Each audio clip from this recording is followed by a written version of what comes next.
Hello there, Peter from Universal Dork back again, and today I wanted to discuss a really rad movie from the late 80s, all the way from Japan, one of my favorite horror movies of the 80s, and probably one of the best damn haunted house films of all time. It is 1989's Sweet Home. Yes, this is pretty much a masterpiece in my opinion. It's got everything going for it. It's got an incredible story. It's got great characters, and it is jam-packed with wild, gooey, gory practical effects. So I'd say back about 10 years ago, I got this DVD from this website called Twisted Anger. Right there, you can see.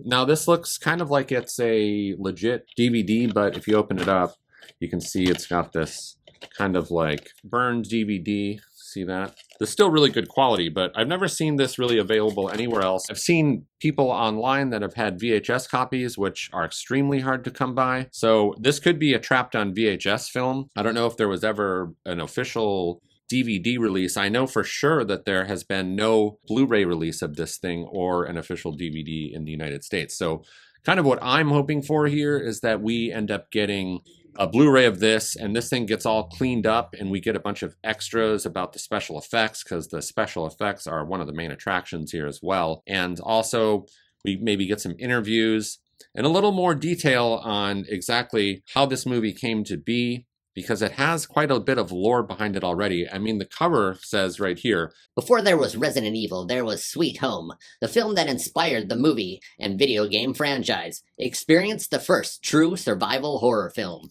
Yep, so this one was apparently the inspiration for the Resident Evil video game franchise as well as the movie franchise that came after that. It actually, this DVD opens up with a pretty cool retro 1980s video game NES commercial, Capcom, for the Sweet Home video game. So you get to see what that looks like. ホームのファミコン狩り成功したぞ。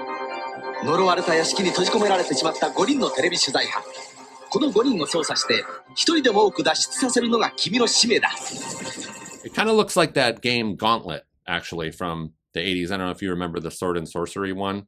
It's got that kind of vibe. So it's not like quite like Resident Evil, like a scary and all of that stuff, but pretty cool. I've never played the game. I wish I would have had it back in the day. I probably would have played the shit out of it and loved it. But yeah, this film's pretty neat for that fact alone. So we've got a pretty inspirational little horror gem here that really deserves a wider audience, especially in the United States, because I've talked to so many people here about this film. I've had bootlegs of it in the store and everything, and everyone pretty much loves it. It does have a cult following already, but I'm hoping that someone like Vinegar Syndrome or like Arrow Video will pick this up, really clean it up, and give it all of the extras that will kind of just solidify this thing as a bona fide foreign film cult classic horror flick. So one of my favorite things about this one is that it's got this sort of Scooby-Doo vibe to it as well, and starts off with kind of a quiet tone, maybe a little bit of a slow burn style movie, but when you least expect it, you get some fucked up, gory kills in it, some crazy effects that happen, some incredible puppetry going on here that you just sort of need to see it to believe it. And it's no wonder all of this shit is so good, because the director, Kiyoshi Kurosawa, he flew in all the way from the United States, legendary effects artist Dick Smith, who has been responsible for some of the coolest effects in films like The Exorcist, Scanners, Poltergeist 2, Altered States. So this guy's resume is awesome. He brings all of his talent here, puts it right on display with the effects here, and they will blow you away. If you're a fan of practical effects and monster movies, you're gonna fucking love this shit. Perfect for the Halloween season because of the setting here. Foggy countryside, the forest here, a stunning backdrop of this ultra mega creepy mansion with so many rooms in it and creepy corridors that the characters stumble through and make new discoveries as this mystery unfolds before their eyes. Now, basically, story-wise here, we get a TV production crew that is making a documentary about a deceased artist who used to live in this mansion that we were just talking about. And this thing is smack dab right in the middle of some of the creepiest woods you've ever seen. So they all head out there for the weekend or week, however long that it's going to take for them to document restoring one of his famous paintings. So they want to get that on camera, and they also want to kind of poke around, see if they can make any new discoveries about this particular artist and the way that he lived in this mansion. And boy, do they get more than they fucking bargained for. They also discover several other paintings in the building as well that are complete surprises to them. And one of these paintings features something quite disturbing, which is a young girl who looks to be dead inside of some sort of furnace type thing. So they're all pretty intrigued about that.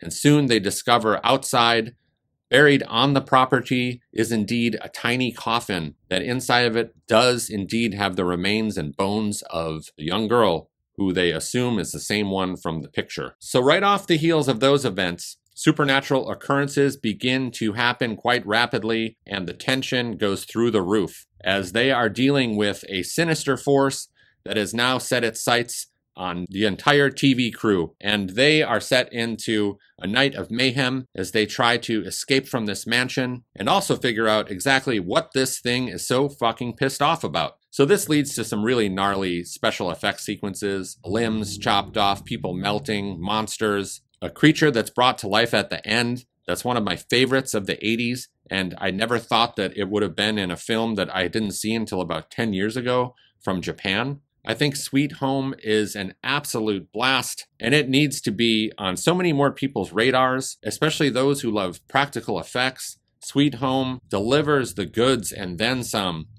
Beautifully shot, a really great mystery and story unfolding as well. It's pretty much got everything that you want out of a perfect Halloween horror film. So the funny thing about this is Kiyoshi Kurosawa, the director, apparently was not happy with this film at all. Now, apparently the film's producer was hanging around behind the camera, telling Kiyoshi what to do, and kind of trying to direct the film himself is what I understand was the big drama with this one.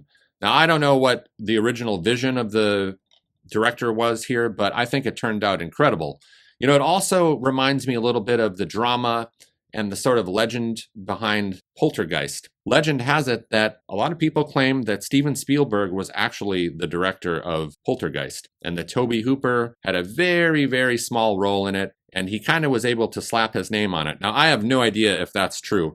I've always thought in a weird way that Poltergeist did sort of feel a bit more like a Spielberg film than a Tobe Hooper one. But then, you know, if you think of some of the effects, the guy ripping his face off and everything in the mirror, maybe that was a little bit more Tobe Hooper. I don't know. I would really love to get to the bottom of that mystery, or if there's anyone out there who can truly confirm who was really behind the camera in that film. So to wrap it all up here, I would say Sweet Home is one of the best of the 80s and one of the best Japanese horror films I've ever seen. So if anyone out there has any favorite films from Japan around this era, late 80s, early 80s through the early 90s, please recommend those to me, because I've been going down a Japanese horror film rabbit hole, but mainly focusing and wanting to discover true gems from that sort of time frame, which for me, I consider the golden years of horror. I love knowing exactly what they're doing in other countries. So if you have any recommendations for me, please put them down there in the comments.